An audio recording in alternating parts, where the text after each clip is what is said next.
Joshua chapter 6 verse 15. Joshua 6 verse 15. Kung nana sa amen.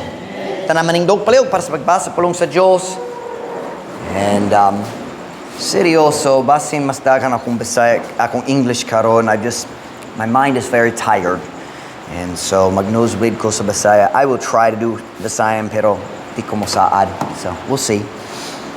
Joshua chapter 6 verse 15 ngadto sa verse 19. And it came to pass on the seventh day that they rose early about the dawning of the day and compassed the city after the same manner 7 times. Only on that day they compassed the city 7 times. And it came to pass at the 7th time when the priest blew with the trumpets, Joshua said to the people, "Shout, for the Lord hath given you the city. And the city shall be accursed, even it and all that are therein to the Lord. Only Rahab the harlot shall live, she and all that are with her in the house, because she hid the messengers that we sent. And ye in any wise keep yourselves from the accursed thing, lest ye make yourselves accursed when ye take of the accursed thing, and make the camp of Israel accursed and trouble it. But all the silver and gold and vessels of brass and iron are consecrated unto the Lord. They shall come into the treasury of the Lord." I'm going to read just verse 17, 18, and 19 in Visayan. Maglaktaw ko sa first 2 verses sa English, but Bisaya lang verse 17. "O ang syudad mahimong tinunglo, bisan kini ug ang tanan nga ana dito niini ngadto sa Ginoo. Lamang si Rahab ang bigaon ang mabuhi, siya ug ang tanan nga ana uban kaniya diha sa balay, tungod kay iyang gitaguan ang mga mensahero nga atong gipadala.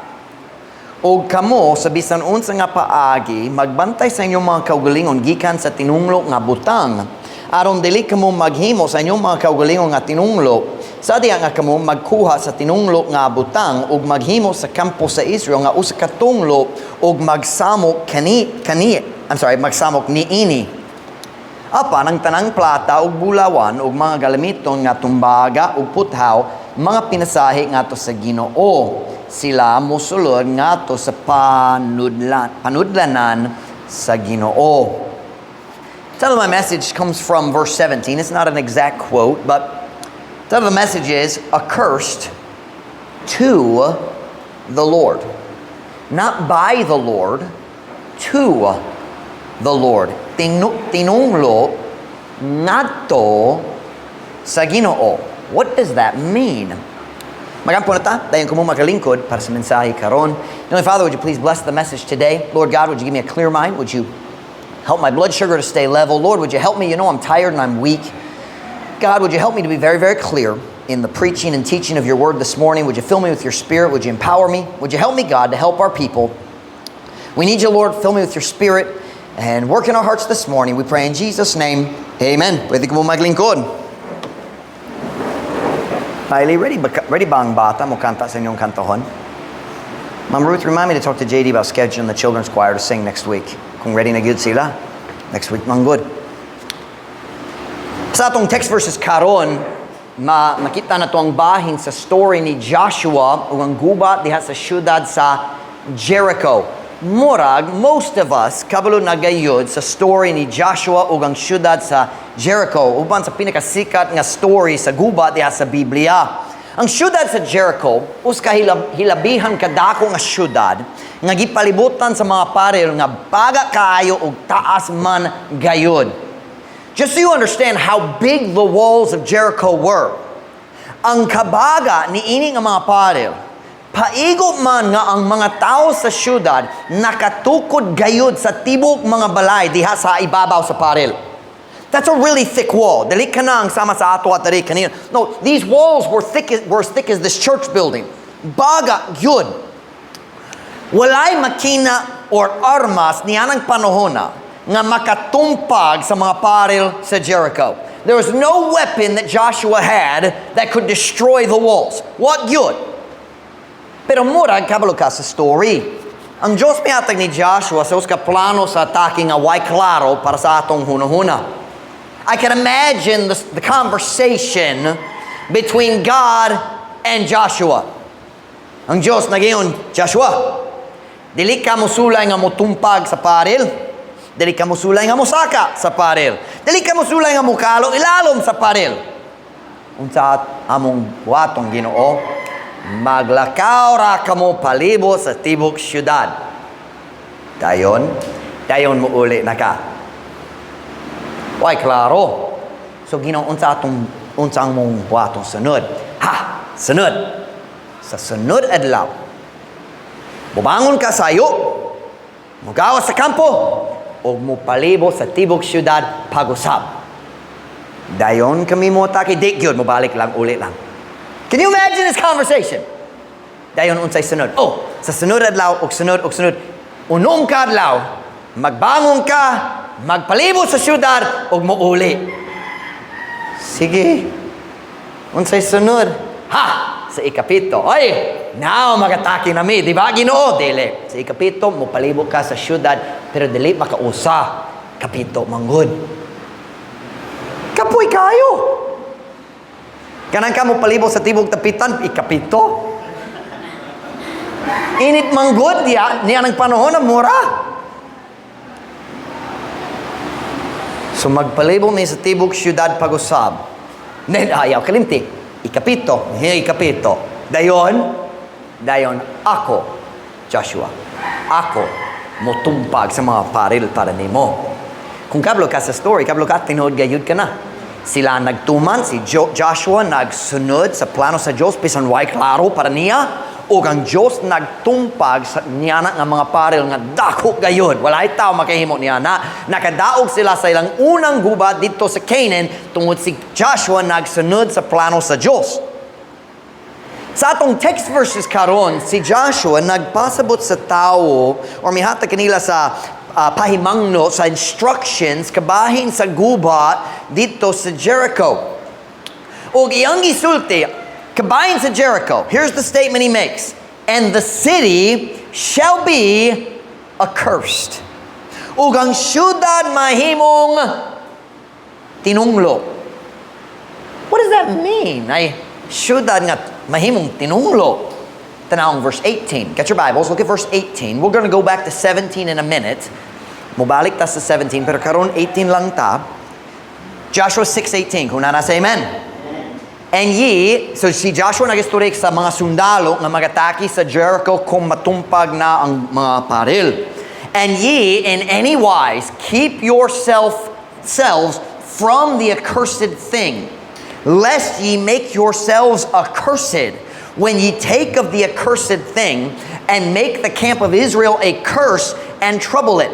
Now I'm going to adjust the translation just a little bit in the Visayan. In the English it says keep yourselves. That's translated as magbantay sa inyong kaugalingon. Para nako mas klaro, pugni ang inyong mga kaugalingon. So I'm going to use pugni instead of magbantay. O kamo sa bisan unsa nga paagi, pugni ang inyong mga kaugalingon gikan sa tinunglo nga butang, aron dili kamo maghimo sa inyong mga kaugalingon nga tinunglo. Sa diha nga kamo magkuha sa tinunglo nga butang ug maghimo sa kampo sa Israel nga usa ka tunglo ug magsamok niini. Y'all see the theme of this verse? Tunglo, tinunglo, gitunglo, matunglo, balik-balik. Sa mani. Joshua said, kini nga syudad ug ang tanan nga nasa sulod tinunglo sa Ginoo o gitunglo sa Ginoo. Don't touch it. Don't take it. Don't bring it to your house, or in this case your tent, ang imong tulda. Kung ikaw, si Joshua na yan, kung ikaw mukuha sa butang tinunglo, ikaw mismo mahimong tinunglo. Namurag kamong tanan kabalo sa story diha sa gubat na usa ka sundalo lang sa tibok army ni Joshua nga wala nagtuman sa iyang sugo. Iyang ngalan si Achan. It's very interesting. The word Achan is the same as the root word for Akar, which in Hebrew means trouble. So Achan means troublemaker, or we would say in Visayan, bugoy. Ang iyang angga, Achan. We don't know his real name, but I'm sure his parents didn't name him Achan.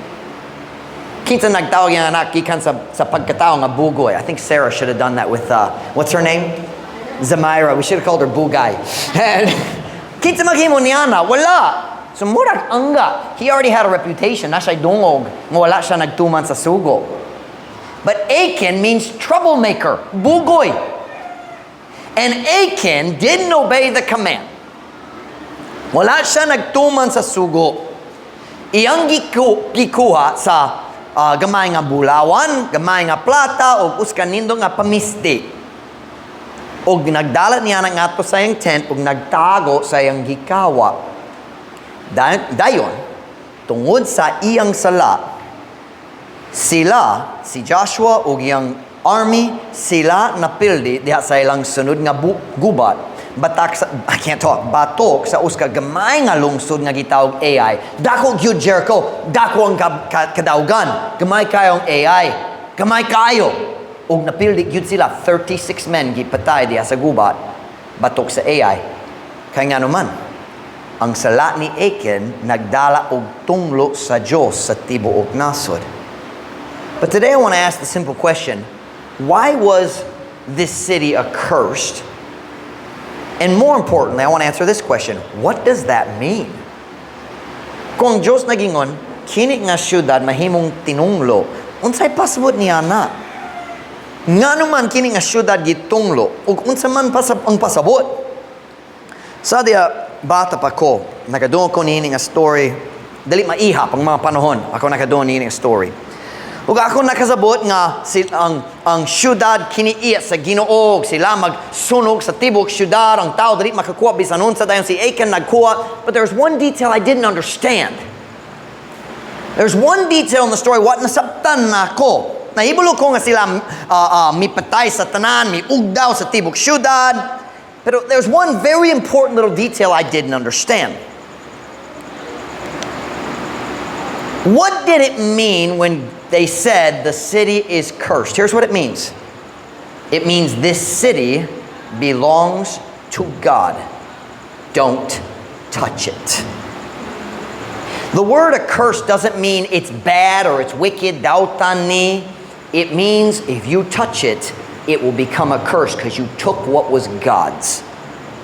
It means kini nga syudad mahimong tinunglo, nagpasabot niini. Siya sayop no. Ang tanan kini nga syudad ug ang tanan nga anaan niini iya manggayud sa Ginoo, ayaw hilabti kana. Tinunglo dili magpasabot nga dawtan ang tanan butang bisan ay daghang kadawtan diha sa syudad. But that's not the idea. It's the idea of kini ayaw hilabti. Kini iya manggayud sa Diyos. Look at verse 17 again. Balik na ta sa verse 17. We're going to read about half of it again. And you'll see what I'm talking about. And the city shall be accursed, even it and all that are therein. Look at the next three words. To the Lord. Ug ang syudad mahimong tinunglo, bisan kini ug ang tanan nga ana dito niini ngadto sa Ginoo. It doesn't say the city shall be accursed by God. It says the city shall be accursed to the Lord. What does that mean? It means it's His. It's accursed, set apart for Him. Don't touch it. Ayaw hilabti kana nga iya sa Ginoo. God says, ang tanan nga buhi, pagapatyon. Man, woman, children, hayop, mananap. Ang tanan nga dili buhi, sunugon, gawas sa mga bahandi. And that's the one detail I never understood. Ang bahandi, wala gisunog. Unsa na itabo sa bahandi? Go to verse 19. Joshua 6:19. But the silver and gold and vessels of brass and iron are consecrated unto the Lord. They shall come into the treasury of the Lord. Kanang bahin wa ko nakasabot. Say pang nga wat nasabtan nako. Wat nako nasabtan. I didn't understand the gold and the silver. That part wasn't supposed to be burned. That's supposed to go to the tabernacle.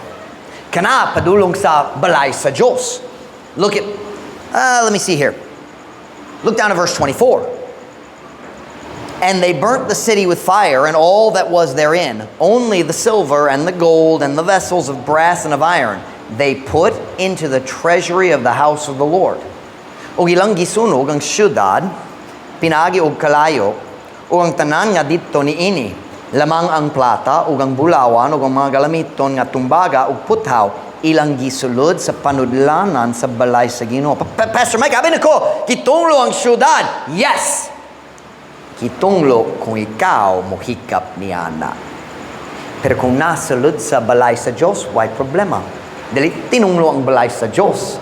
Tinunglo lang ang imong balay kung naay ang gamit nga iya sa Dios. Does that make sense to you? Sadya si Achan nagkuha sa plata ug bulawan.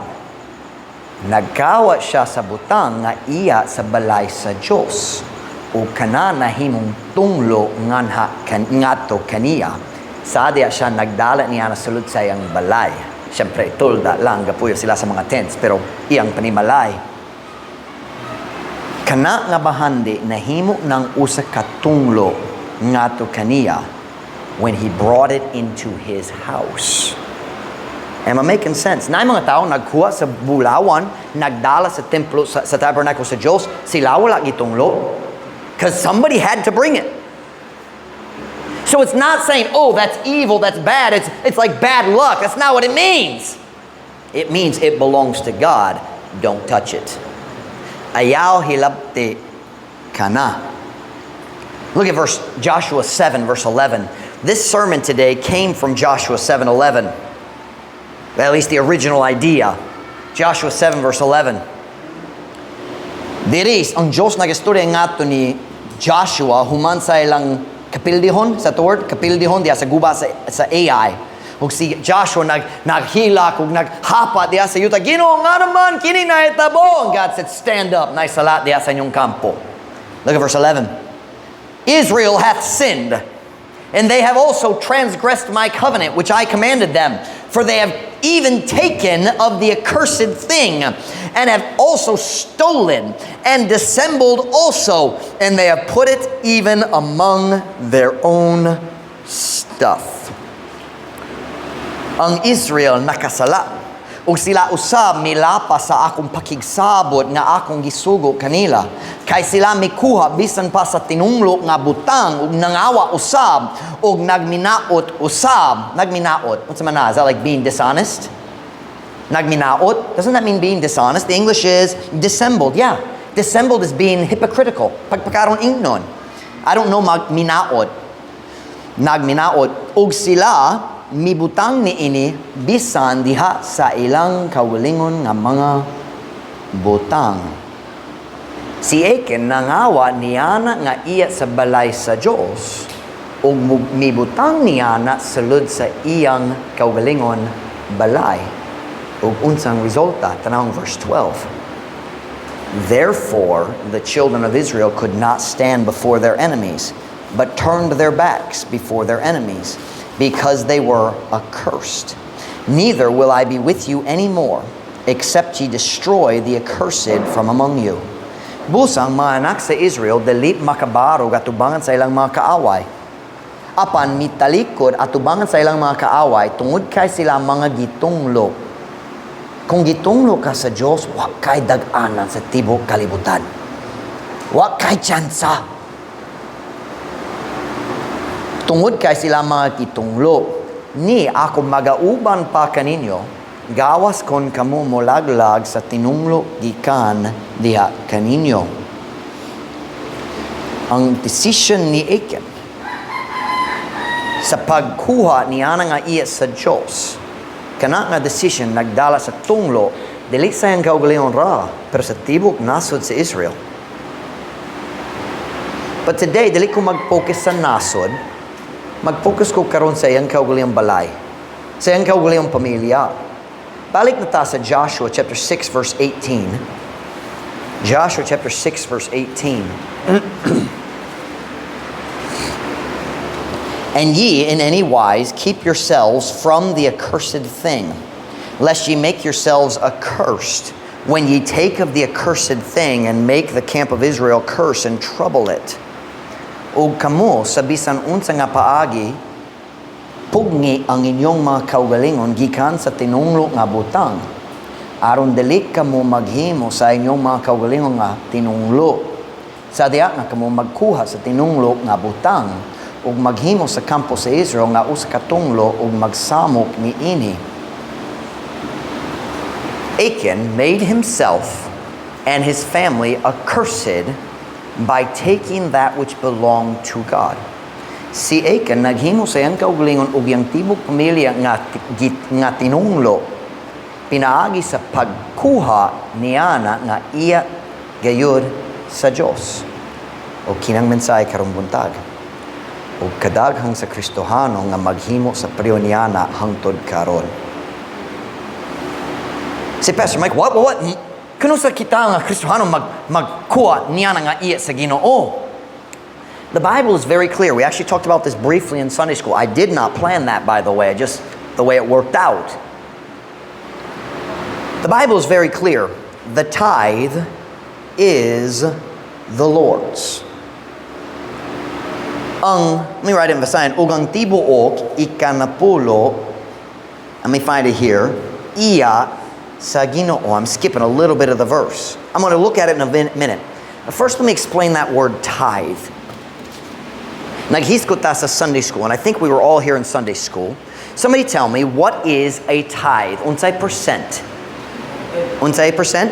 10. So, God says, ang tanan korta nimo, ang tanan ginansya, ang tanan increase, ang tanan benepisyo, ang tanan maayo sa imong kinabuhi, ang 100% magikan kanako. Diba?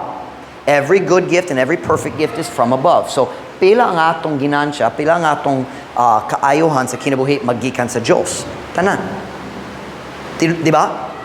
Ang Diyos nagingon, kung ako mo hatag nimo 100%, ang 10% akong gihatag kanimo, aron ikaw magbalik kanako pinaagi sa akong church. That's called a tithe. 10%. Tithe, or sa Bisaya, ikanapulo. Diba? Ikanapulo. 1/10. So, many ways you could write it. You can say 1/10. Diba? That's ikanapulo. Sometimes we do it this way. 1/10. Ikanapulo. 10% or 0.10. All of it's the same thing. 1/10. And God says very clearly, when I give you money, 10% of it is not yours. It's still mine and I want it back. So, kung ang imong sweldo 1,000 pesos, pila iya sa Ginoo? 100. Okay? Let's make it a little bit more complex.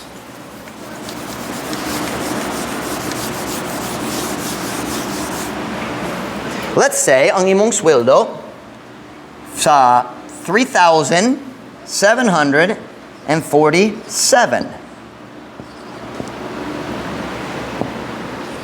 Pila ba ang tithe? Simple kayo. Kinatong buhaton. You ready? Kinatong buhaton. Unsa ang pagkwenta? Sayong kayo. Pwede maggamit sa calculator or murag sa imong mata ra makabana-bana ka, but there's a real simple way. Are you ready? You take this and you move it to there. No. Nalibog ko sa akong kaugalingon. Dere manggod. Magbalhing sa decimal, 1 na lang. So now, unsang tithe? 374.7. O kini, what na? Kanang 10%. So, dili lasurang pagkwenta. Break kaayo ang Ginoo. Ang tax system sa US, komplikado gayud. Kinahanglan ko magsuhol sa professional accountant to process my taxes every year dito sa US. Kay komplikado kaayo. Daghang papers, ang PDF file, yung siya mo send nako. I mean, page after page. Komplikado gyud. Simple kayo ang plano sa Diyos. 10% akwa. 10% akwa. And the Bible is very clear. The tithe is the Lord. Let's take a look at it. Go with me to Leviticus 27:30. Leviticus 27:30.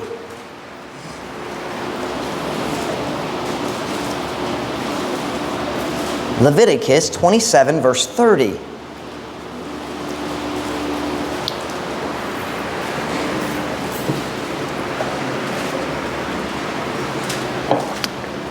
Genesis, Exodus, Leviticus, Numbers, Leviticus na lang. Leviticus 27:30. Kung nana say amen. And all the tithe of the land, whether of the seed of the land or of the fruit of the tree, is the Lord's. It is holy unto the Lord. That phrase, it is holy, is very similar to it is accursed. It means it belongs to God. Don't touch it. Kini gipadaplin alang sa Ginoo. Ayaw hilabtik ka na. Verse 31. And if a man will at all redeem aught of his tithes, he shall add thereto the fifth part thereof. Look at verse 32. And concerning the tithe of the herd or of the flock, even of whatsoever passeth under the rod, the tenth shall be holy unto the Lord. So what do we see here? Verse 30, nagistorya kabayan sa ginansya, gikan sa pag-uma. Sa tumpulong pag-uma. Gikan sa umahan, naay seed, naay bunga, naay laing-laing klase sa butang nga mutubo sa yuta. Dayon sa verse 32, unsa nakita na to? Ang ginansya gikan sa mga hayop, mga mananap, karnero, baka, kanding, etc. Or sa Bisaya, uban pa. Diba? So what are we seeing here? The Jews lived in a time of agricultural community. So most of their income came from agriculture. So ang Diyos nag-focus sa mga sugo diha sa agriculture, pero nag-iskod po siya sa kwarta o sahay. We're not going to look at all the verses. Here's the point. Ang mga tao sa Israel gisugop man nga mudala sa tibuok ikanapulo sa tanan nilang ginansya ngadto sa balay sa Diyos. Why? Because the tithe is the Lord's. Ang ikanapulo iya sa Diyos. 10% sa tanan nimong ganansya kana iya na daan ngadto sa Ginoo. Siya mihatag kanimo aron magsuporta sa iyang work pinaagi nimo. Can I say it that way? Pinaagi nimo by you. He uses you to get the money to his work. So the question we need to ask this morning is this. Does God ever place a curse on those who keep his tithes for themselves? Aduna ba'y kahimtang diin ang Diyos nagbutang og tunglo diha sa mga tao tungod kay sila nagpugong sa iyang mga tithe alang sa ilang mga kaugalingon?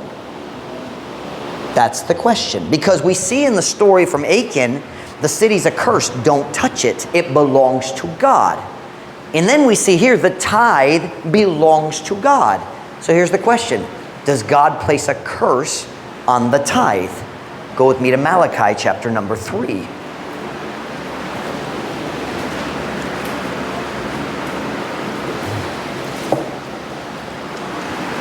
Malachi chapter number 3.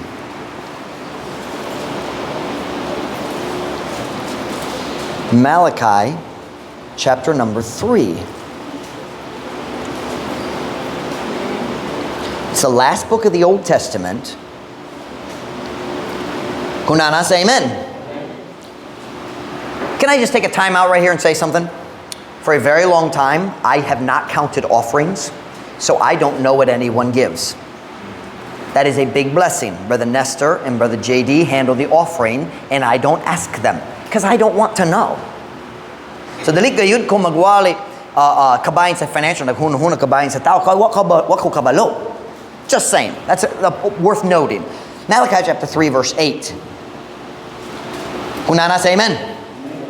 Will a man rob God? What did God say about Achan? Nangawa siya. Diba? Will a man rob God? Yet ye have robbed me. But ye say, wherein have we robbed thee? In tithes and offerings. Ye are what? With a curse. For ye have robbed me, even this whole nation. Ang uskatao manulis ba sa Diyos? Apan kamo mitulis kanako? Apan kamo nagingon, sa diin kami nakapanulis kanimo? Diha sa mga ikanapulo o mga halad. Kamo gitunglo, pinaagi sa uskatunglo, kay kamo nakapanulis kanako, bisan kining tibuok nga nasod. God says, you have my tithes in your house, and that's why you are cursed. Ang akong ikanapulo anaa sa imong balay ug tungod niya na gitunglo gyud kamo. You have God's stuff in your house. Ikaw na ay kaptangan nga iya sa Dios sulod sa imong balay. If one day nangita ka sa imong cellphone dari sa church, what nakitaan? Pastor, nakitaan ba nimo akong cellphone? It's Gillette every day. And nakitaan ba nimo nga akong cellphone? Wala ko nakakita. Dayon pipila ka si manat mo labay, wa pa nakitaan ang cellphone. Huwag mo hapit ka sa balay ni Pastor Mike, huwag maglingkod ko dito sa sala, nag-play sa imong cellphone. Si Pastor Mike, kung sa'yo mong gibuhas akong cellphone, imong cellphone ni? If I have your cell phone in my house, unsa man ko, kawatan. Amen.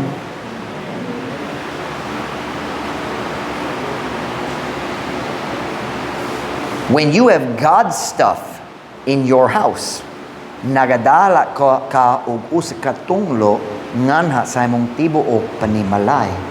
Now I know, kabalo ko na ay mga tao nga makiglalis nga ang tithing walay labot sa mga Kristohanon sa New Testament. I know that. They are wrong.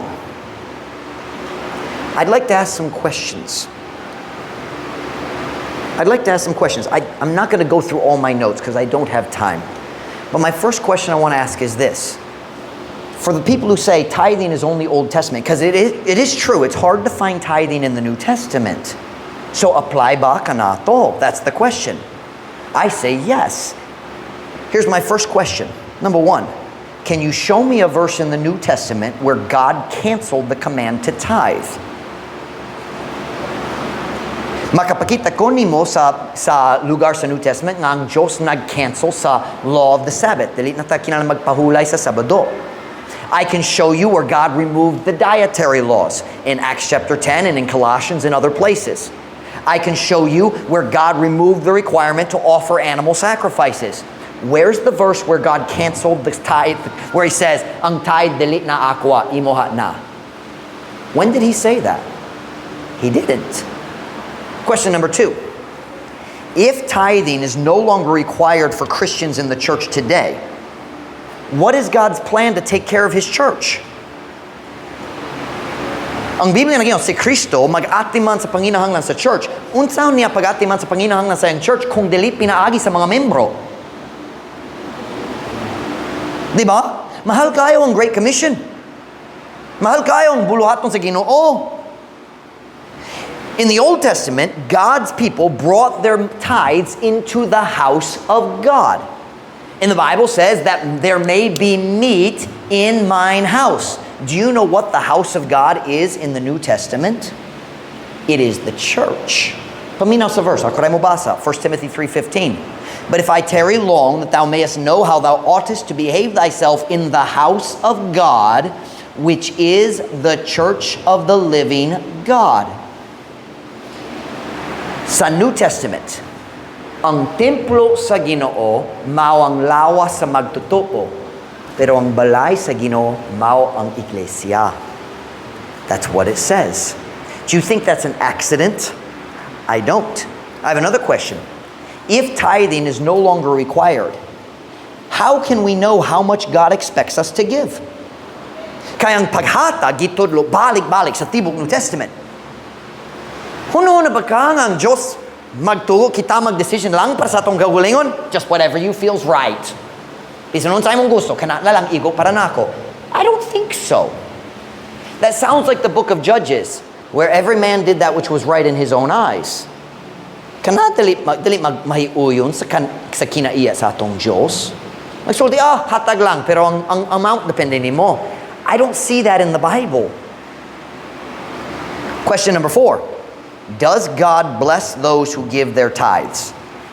Yes. Ako mismo nagsulay niini pinaagi sa personal experience, and I can tell you, tithing works. True tithing.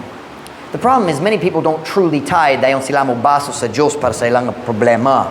Pero dali tinori ang paghatag sa tithes. Question number 5. I'm skipping a lot of material. If you want to see the rest, I'll show it to you. Question number 5. Is there any evidence that supports the idea that God's curse is on those who don't tithe? Yes.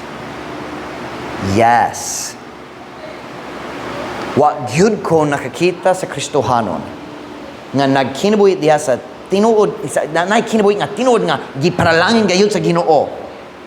I've never seen a truly blessed Christian life if he wasn't giving 10%. Akong sweldo igo ang 100 karon si mana. That's not tithing. Ang tithing kanunay na ay pagkwenta-kwenta. Kung walay kwenta, dili tinuod tithe. Kaya ang tithe 10% kinala magkwenta. Just as another note, one of the benefits of being a missionary is this church doesn't pay me. Bawal. Dali pwede. I don't think it's legal. I'm not sure. Pero na yung mga churches sa US nga nagsuporta na ako aron ako nakadala sa mayang balita diri sa dapitan. Pero kung adlaw mo abot, nga kini nga pastor mag-retire, ang Diyos magpabalhin ako sa laing lugar, kung naay Pilipino nga pastor, ang church na responsibilidad nga mag-atiman sa iyang kinahanglan. Unsaon, pinaagi sa mga tithe sa mga membro. But right now, this pastor doesn't take a salary from you. So you can't say, Pastor Mike, ganaan ka sa mong kwarta. I don't get any of it. Ask Gladys. We'll show you the books. Si Gladys ang naggasto sa tanan.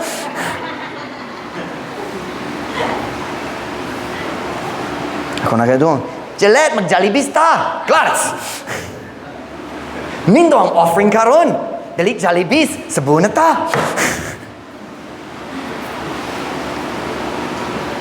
Now listen, I have seen people succeed financially without tithing. Unsaved and saved. I've seen it. Apan ang tunglo para sa tao nga dili mag-tithe, dili limitado ngadto sa financial. Most of the time it's financial, but not always. Pila ka panahon nakakita ka sa mauswagong nga negosyante, pero nahugno gyud ang kaminyoon. Nabungkag kayo. Ang tunglo ana gihapon. Oh, nasa kwarta. But that doesn't mean it's God's blessing. Ay daghang tao dakong sweldo maot ang panimalay, ang relasyon sa panimalay. But I will say this, most of the time the curse is financial. Not always, but most of the time. Kanang ko unsa gisulti ni Haggai. Diya say ang first chapter. Haggai only has 2 chapters. It's the third to last book of the Old Testament. Let's look at it. Haggai chapter 1 and verse 6. Naganan kong magsuldidaan, wala siya nag-istorya diri kabahin sa pagtithe gayud. Pero, kini nag-describe sa kinabuhi sa tao nga gitunglo sa iyang financial. Haggai chapter 1 verse 6. Ay, son. Haggai chapter 1 verse 6. I'll give you another minute or maybe another hour for some of you. Kung makakita ka sa Matthew, dan magatras ka to Luca books, mabut ka sa Haggai, Malachi, Zechariah, Haggai.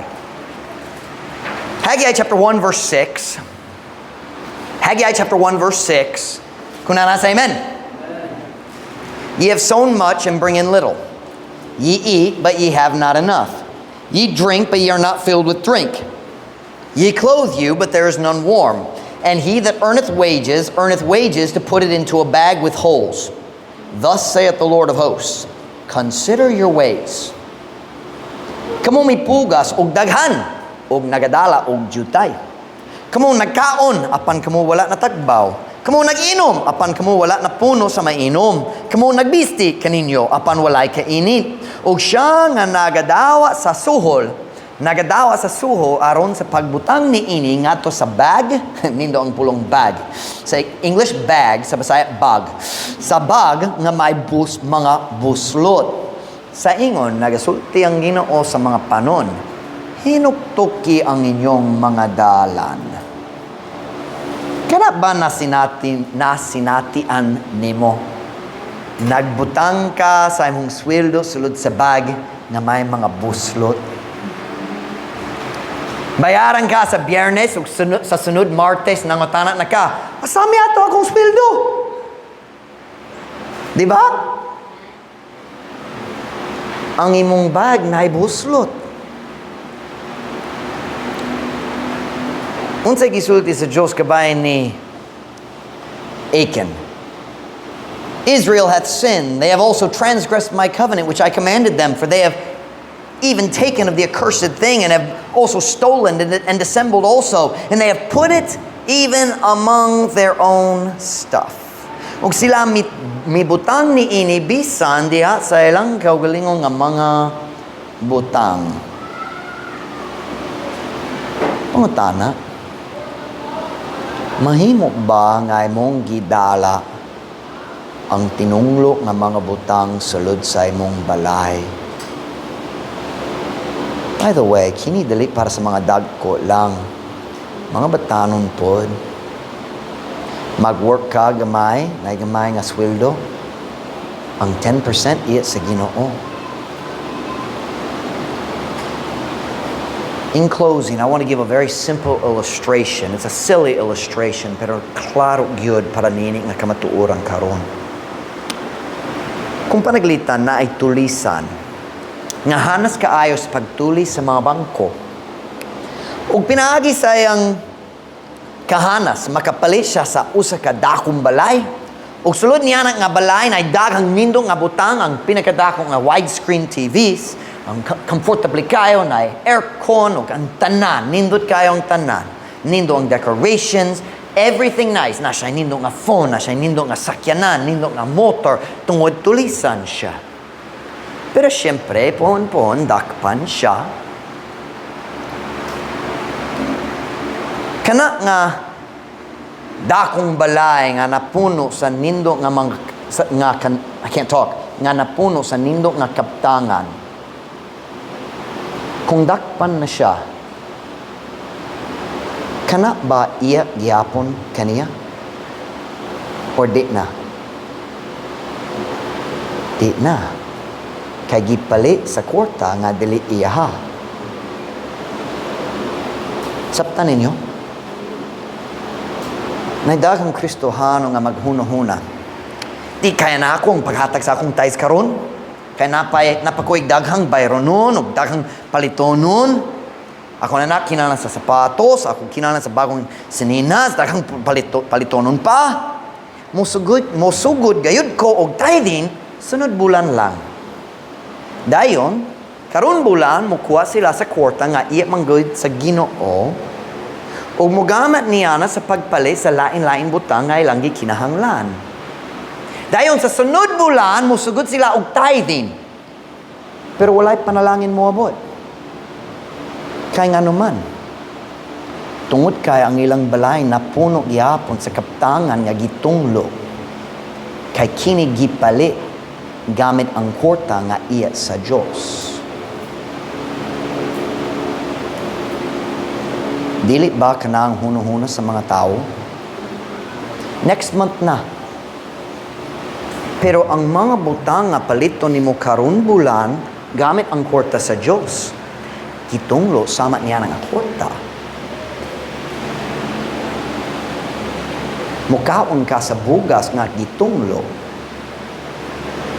Nagsuot ka sa sapatos nga gitunglo. Nagsuot ka sa pamisti nga gitunglo. Kanusay naghatag ko sa akong tithes, kanusay magsugod ang mga panalangin. And God says, unsay mong gisuot diha? Gisuot-gisuotan. Are you getting the point I'm making this morning?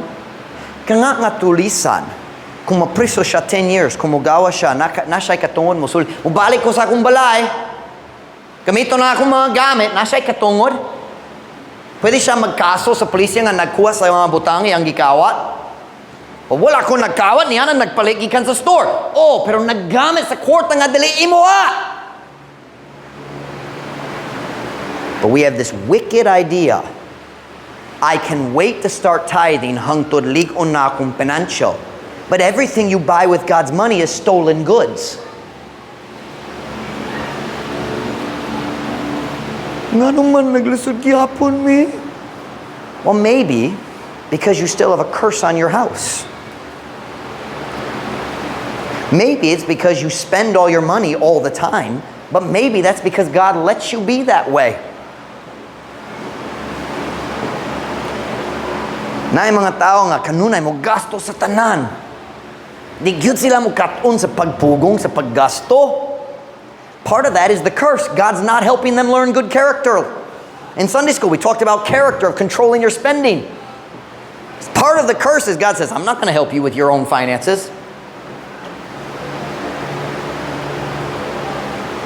Say, well, Pastor Michael, unsa atong mahimo kung naay mga butang sa balay nga kipalit sa kwarta iya sa Diyos? I'll be honest, I'm not sure I know the answer to that question. God is merciful and forgiving. But this morning I'm dealing with the wicked attitude of, I'll just use God's money for a few more weeks and then I'll start tithing. Number one, you probably won't ever start tithing. Kay dili gayud mobot ang panalangin sa Ginoo. Next month apikigyapon.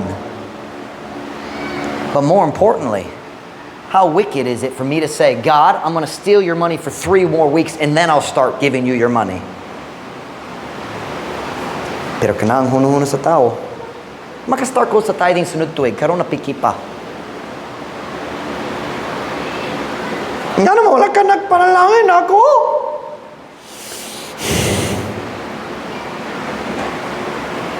Diba? Isn't that what your mother does? Muuli ka ulahi, mo mama. Diba? I think God does that to us up in heaven sometimes. Kinoo palihog.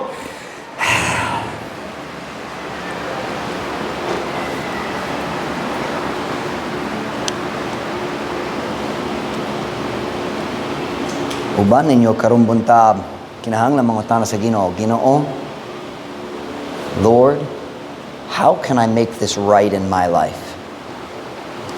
First off, stop stealing God's money. So, Pastor Mike, what about all the things I already have? I'm not sure. And I'm not sure that the curse carries on. I can't speak for that. But first things first, stop stealing God's money. Be honest. Be honest.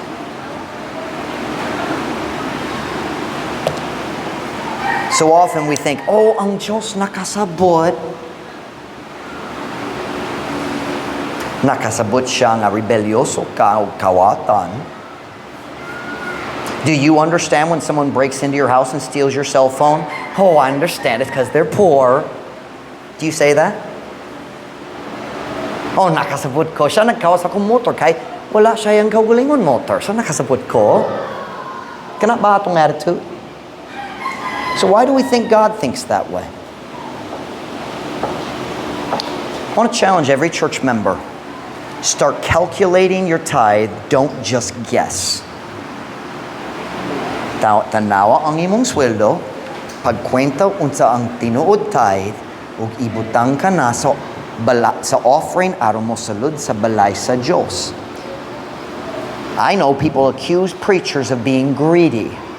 You can't say that about this preacher kay ako way benepisyo sa imong paghatag. Walay personal. But even if I did, I still should teach you what the Bible says kay ganahan ko ang Dios mag-bless kanimo. And I've proven it for myself. God blesses people who are obedient and honest. So I want to challenge our church. I don't know who gives what. So dali ko maglantaw-lantaw ako kabalo. Pero ako mag-challenge ninyo. Be honest with your money. Listen to me, young people. Kung nakay gamay nga ginansya, tithe. Tithe na. Kung nakay 100, ikaw mo ato dito sa unsay tawag niya na, leksyonan, magtuyok-tuyok ka, nanay sweldo. Ang 10% iya sa Ginoo. 10% iya sa Ginoo. Hey. Naipahalipay gikan sa imong ninang. Hoy, regalo na. Gikan sa Ginoo, tithe gyapon. 100 pesos na lang, pastor. O sakto gyud, 10 pesos lang ang tithe. Na hindi gyapon imo. Why klaro ang huna-huna sa tao mo sulti? Oh, 10%.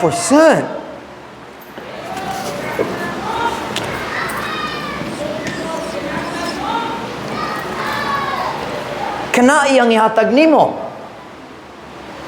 Sakto lang? He gives you 100% and you complain about 10%. Why, klaro? If I came to you and I said, Jomar, I have a deal for you. Ganan ko mohatag nimo 1,000 pesos, pero na gamay nga requirement. Kinahanglan ka mohatag sa 100 pesos, gikan niya na ngato ni Little Boy. Kita mo dawat niya nga deal. Every single day, dawato nimo kana. That's tithing. God gives you money and says, you are my tool to support my church. Here's money for you, and part of it goes to my church. That's God's plan. And it works. It works. Every head bowed, every eye closed.